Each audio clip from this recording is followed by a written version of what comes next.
मदरसों से अंग्रेजों को खदेड़ने की तैयारियां शुरू हुई और जिन मदरसों के उलेमाओं ने हंसते हंसते फांसी के फंदे को चूम लिया ताकि देश आजाद रहे, देश फले फूले, पर देश में मदरसों का अस्तित्व खतरे में आ जाएगा, ये कभी किसी ने सोचा नहीं था। आदाब, नमस्कार, अस्सलाम वालेकुम नाज़रीन। पल पल न्यूज के न्यूज रूम से मैं हूं आपके साथ नदीम अकरम।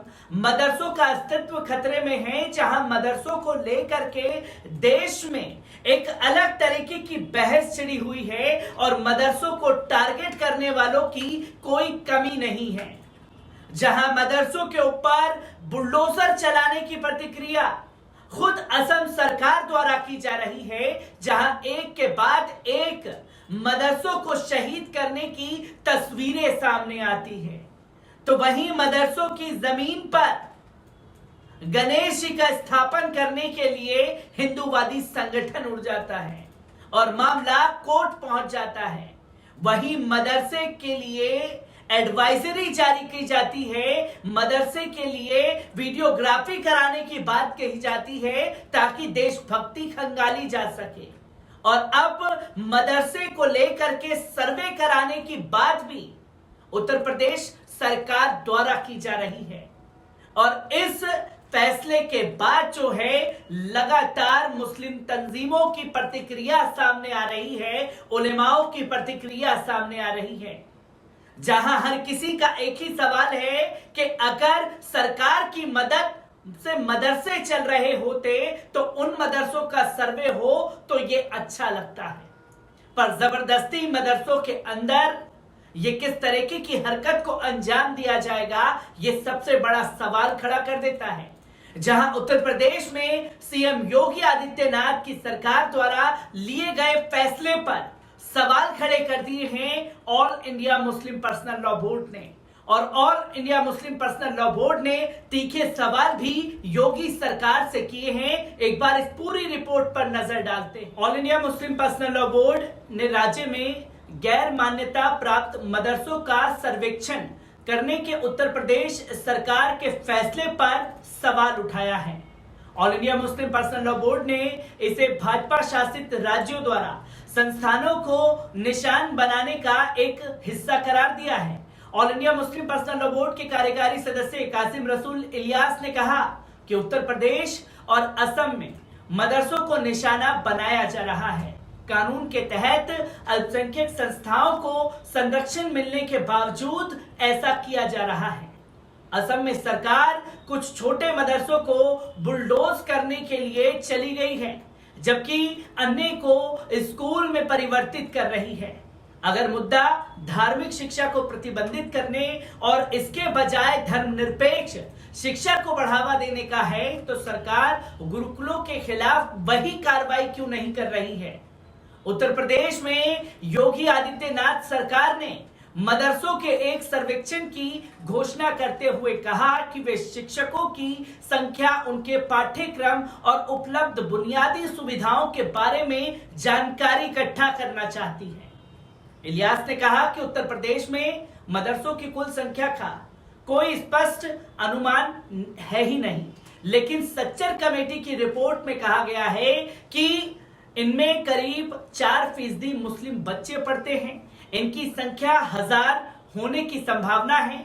All India Muslim personal law board ने कहा कि सच्चर कमेटी का अनुमान अपने आप में एक शकल कम करके आका गया था।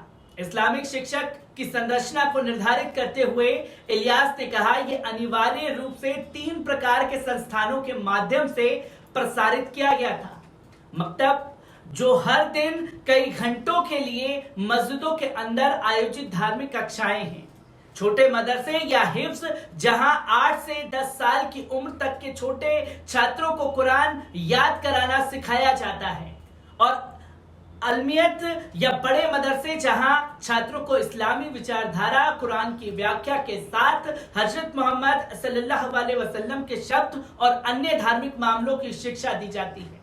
उन्होंने कहा कि यह प्राथमिक रूप से अलमियत का स्तर पर की गई मदरसों, बोर्ड और संबद्ध और राज्य सरकार से आंशिक धन अनुदान प्राप्त करते हैं।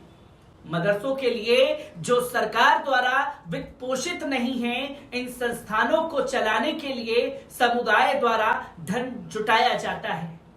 ट्यूशन फीस, बोर्डिंग और खाना मुफ्त है। यह सुनिश्चित करता है कि गरीब छात्र अध्ययन कर सकें। इस लिहाज से मदरसों के खिलाफ सरकार की कार्रवाई प्रति उत्पादक है, क्योंकि इससे बच्चे का स्कूल में दाखिल सुनिश्चित करने का बोझ बढ़ जाता है, क्योंकि उन्हें शिक्षा का अधिकार अधिनियम के अनुसार होना चाहिए। All India Muslim personal law board को यह भी डर है कि मदरसों के खिलाफ राज्य सरकार की कार्रवाई छोटे निकायों तक ही सीमित नहीं रहेगी, जिसको लेकर के all India Muslim personal law board ने अपना अंदाजा जताया है। और इसमें साफ तौर पर ये तस्वीरें सामने आती हैं कि किस तरीके से मदरसों के ऊपर नकेल कसने की तैयारी की जाएगी। मतलब जो गरीब बच्चे मदरसों में दूर दूर राज्यों से आकर के पढ़ते हैं, जो स्कूल नहीं जा पाते, वो इस्लामी तालीम हासिल करते हैं। और इस्लामी तालीम करने के साथ साथ मदरसों के अंदर साइंस की पढ़ाई भी कराई जाती है, मैथ्स भी पढ़ाई जाती है, इंग्लिश भी पढ़ाई जाती है। और जो बच्चे पढ़ करके आगे निकलना चाहते हैं तो मदरसे की पढ़ाई को ही आगे बढ़ाते हुए वो स्कूल भी साथ साथ करते हैं, कॉलेज की पढ़ाई भी करते हैं। और इससे भी अगर आप आगे जाते हैं तो आपको याद होगा कि किस तरीके से देश में एक सिरफिरे पत्रकार ने यूपीएससी जिहाद का माहौल बनाने की कोशिश की थी। और जब यूपीएससी जिहाद को बढ़ावा देने की बात की जा रही थी, क्योंकि यूपीएससी में मुस्लिम छात्रों की संख्या बढ़ रही थी, और मुस्लिम छात्रों की जब संख्या बढ़ रही थी तो कई ऐसे छात्र थे जो मदरसों से पढ़ करके यूपीएससी के एग्जाम को ब्रेक करके आईएएस आईपीएस ऑफिसर बन रहे थे, जिसको लेकर के हमने कई लोगों से बात की, जिसमें आपने खास तौर पर एक आईएएस आईपीएस जो कि मदरसे से पढ़ करके बने, उनका भी इंटरव्यू चैनल पर देखा होगा। और यह बताया जाता है कि मदरसों में सिर्फ शिक्षा जो है वो इस्लामिक तौर पर दी जा रही है। और अगर मदरसों में इस्लामिक तौर पर शिक्षा दी जा रही है तो देश में कई जगह गुरुकुल भी चलते हैं।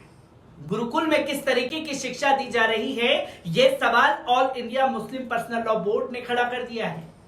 या सिर्फ 2024 की तैयारियों के लिए मदरसों, मस्जिदों और इस्लामिक पढ़ाई को टारगेट करने का भारतीय जनता पार्टी ने एक हथकंडा हासिल कर लिया है।